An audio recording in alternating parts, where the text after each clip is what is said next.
We're making some black truffle compound butter. For every stick of butter, you're going to use about a tablespoon of some black truffle sauce.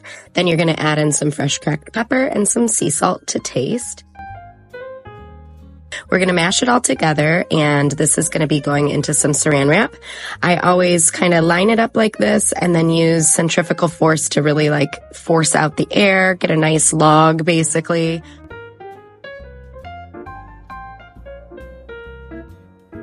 We're going to refrigerate this for about an hour until it's solid.